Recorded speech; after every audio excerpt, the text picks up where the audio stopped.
ఇక ప్రజా ఆరోగ్యానికి దిక్కేవారు అక్కడ సూదికి మందుకు కూడా ఇబ్బందులు పడుతున్న పరిస్థితి. సో ప్రభుత్వ వైద్యం అంటే ప్రజల్లో నమ్మకాన్ని నెలకొల్పాల్సినటువంటి ప్రభుత్వం పూర్తిగా దాన్ని విస్మరించడంతో ఇక తప్పనిసరి పరిస్థితుల్లో ప్రభుత్వ దవాఖానలు ఎట్లాగా వైద్యం అందట్లేదు కాబట్టి వాళ్ళు సరే ఎంత ఉంటే అంత ఆ డబ్బులు పెట్టుకొని ప్రైవేట్ ఆసుపత్రులకు వెళ్ళడం, అక్కడ వాళ్ళ జేబుల గుల్ల చేసుకున్నటువంటి పరిస్థితి కనిపిస్తోంది. రైట్ రవీందర్, సూదికి దూదికి కూడా ఇబ్బంది పడుతున్న పరిస్థితి ప్రభుత్వ ఆసుపత్రుల్లో కనిపిస్తుంటే సో అధికార యంత్రాంగం అంటే దాన్ని సమకూర్చుకోవడంలో ఎందుకు వైఫల్యం చెందుతోంది? అంటే పైనుంచి అంటే జిల్లా అధికార యంత్రాంగం నుంచి వాళ్ళకి లేవా, సరఫరా లేదా, ఇదంతా ఎందుకు ఈ సమస్య? దాంతో ప్రజలు ఎట్లా ఇబ్బందులు పడుతున్నారు, వాళ్ళ జేబులకు ఎట్లా చిల్లు పెట్టుకుంటున్న పరిస్థితి ప్రైవేటు హాస్పిటల్కి పోక తప్పని పరిస్థితుల్లో. రైట్ రాజేష్, దాదాపుగా ప్రభుత్వం మానవీయ కోణంలో మానవతా దృక్పథంతో కొన్ని పనులు చేయాల్సింది ఉంటుంది. మనిషికి విద్య ఎంత అవసరమో ఆరోగ్యం కూడా అంతే అవసరము. ఈ కోణంలో ఆలోచించినటువంటి గత ముఖ్యమంత్రి కేసీఆర్ మానవతా దృక్పథంతో అనేక పథకాలను రూపకల్పన చేసి అద్భుత ఫలితాలు ఇచ్చి దేశ విదేశాల్లో కీర్తిని సంపాదించినారు 10 సంవత్సరాల పాటు. కానీ కాంగ్రెస్ పార్టీ ఏర్పడినట్టు అనాది కాలంలోనే ఇవన్నీ పథకాలకు రూపకల్పన చేసినటువంటి ముఖ్యమంత్రి పేరును మార్చేందుకు గత ముఖ్యమంత్రి కేసీఆర్కు పేరు వస్తుందనే ఒక ఉద్దేశంతోనే పథకాలను నిర్లక్ష్యం చేసిన సందర్భం మనం ప్రస్తుతం చూస్తున్నాం. అదే ఫీడ్బ్యాక్ ప్రజల నుంచి కూడా వస్తుంది.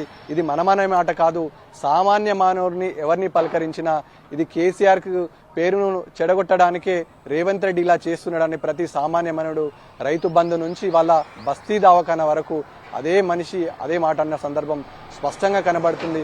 మానవీయ కోణంలో పరిపాలన సాగడం లేదు, మనుషుల్లా కనీసం పాలన చేస్తలేరని ప్రజలు అంటున్నారు. అందులో భాగంగానే ఒకప్పుడు తెలంగాణ వైద్యానికి ఇక్కడ ఉన్నటువంటి డాక్టర్లకు అద్భుతమైన ఫీడ్బ్యాక్ ఉంటుండే, అద్భుతమైన వైద్య సదుపాయం ఇస్తారనే పేరు కర్ణాటక, మహారాష్ట్ర సుదూర ప్రాంతాల నుంచి వచ్చేసి ఈ ప్రాంతంలో డెలివరీలు చేసుకునే వెళ్ళిన మహిళలు కూడా కేసీఆర్ని గుండెల్లో పెట్టుకుని చూసుకున్న సందర్భం స్పష్టంగా ఉంటుంది.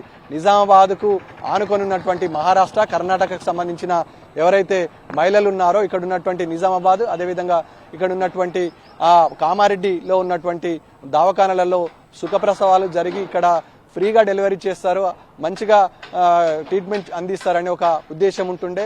అందులో భాగంగానే ఈ వైద్యానికి అద్భుతమైన పేరు వచ్చింది, దేశ విదేశాల సైతం కీర్తి గడించింది. కానీ ఆ కోణంను పక్కకు పెడితే ప్రస్తుతం వ్యవహరిస్తున్న తీరు దుర్మార్గంగా ఉందని ప్రజలే తిట్టిపోసిన సందర్భం స్పష్టంగా ఉంటుంది.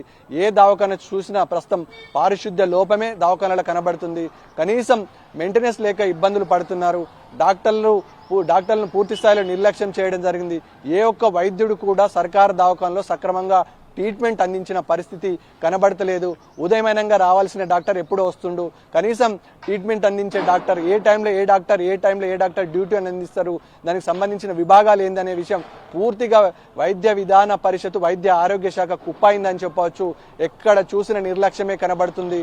రోగులు ఎవరైనా బాధతో హాస్పిటల్కి వస్తే ఈసడించుకుంటున్నారు, ఇబ్బందికరమైన మాటలతో బాధ పెట్టిన సందర్భం స్పష్టంగా ఉంటుంది. ఇక మందుల షార్టేజ్ విపరీతంగా ఉంది. వైద్యం అందక ఒక రకంగా అయితే మందులు దొరకక సామాన్యుడు ఇబ్బంది పడుతున్నాడు. ఇక ప్రభుత్వ ఆసుపత్రికి వెళ్ళాలంటే జంకుతున్నాడు. సప్పో చేసి ప్రభుత్వ హాస్పిటల్లో ట్రీట్మెంట్ చేసుకోవాల్సిన అవసరం ఏర్పడుతుంది. అందుకు తగ్గట్టుగా ఏదైతే ఈ రోగులు ఉన్నారో వివిధ స్కానింగ్లు కానీ ఎక్స్రేలు కానీ కోసం వెళ్తే మళ్ళీ ప్రైవేట్ ఆసుపత్రికి వెళ్లాల్సిన దుస్థితి కానీ పరిస్థితి ఉండే. అన్ని సకల వసతులున్నా కేవలం మెయింటైన్ చేయడానికి ప్రభుత్వం అయితే లేదు. ఆనాటి ముఖ్యమంత్రి, అప్పటి వైద్య ఆరోగ్య శాఖ మంత్రి ప్రత్యేక చొరవ తీసుకొని ప్రతి వైద్యుడికి టెలికాన్ఫరెన్స్ నిర్వహించిన చరిత్ర ఉంటుండే. కానీ ఈ పరిస్థితి లేదు. వైద్య ఆరోగ్య శాఖ మంత్రి రాష్ట్రంలో ఉన్నాడా లేదా అనే విషయం కూడా క్వశ్చనే ఉంటుంది. పెద్ద డాక్టర్లు కూడా అదే విషయాన్ని చెప్తున్నారు. కనీసం రివ్యూ లేదు. ఏదైనా ఆపద వస్తే కానీ డాక్టర్లకే ఇబ్బందికరమైన సిచ్యువేషన్ వస్తే కనీసం స్పందించే పెద్దలు లేరు. ఆరోగ్య శాఖ మంత్రికి ఎన్నిసార్లు ఫోన్ చేసినా పట్టించుకోలేడు. ప్రభుత్వ దవాఖానాలు పూర్తి స్థాయిలో నిర్లక్ష్యం అవుతున్నాయని డిఎంఎన్హెచ్ఓలు కానీ సూపరింటెండెంట్లు కానీ వివిధ హోదాలున్న అధికారులు కానీ స్పష్టంగా చెప్పడం జరుగుతుంది. అంటే 14 నెలల్లోనే పరిస్థితి ఎంత దయనీయమైన పరిస్థితికి దిగజారిందో, అధ్వాన పరిస్థితికి నెట్టివేయిందో అర్థం చేసుకోవచ్చు. మానవీయ కోణంలో అందించవలసినటువంటి ట్రీట్మెంట్కు నిర్లక్ష్యం స్పష్టంగా కనబడుతుంది. ప్రజలను ఆదుకోవాల్సిన ప్రభుత్వాలు వల్ల నిర్లక్ష్యం వహిస్తే సామాన్యుడు ఇబ్బంది పడుతున్నాడు, ఆగ్రహం వ్యక్తం చేస్తున్నాడు. రేపటికి ఇది ఏదన్నా విపత్తుకరమైన పరిస్థితి లేదు ఎదురవుతే చేతులు ఎత్తాల్సిన దుస్థితి కానీ పరిస్థితి కానీ ఇక ప్రభుత్వం చేతుల కానీ వైద్య ఆరోగ్య చేతుల కానీ ఏమి ఉండని పరిస్థితి ఉంటుంది. మళ్ళీ కరోనా లాంటి విపత్తుకరమైన పరిస్థితులు ఏదైతే అగమ్య గోచరం అవుతుంది తెలంగాణ వైద్య ఆరోగ్య శాఖ. రాజేష్.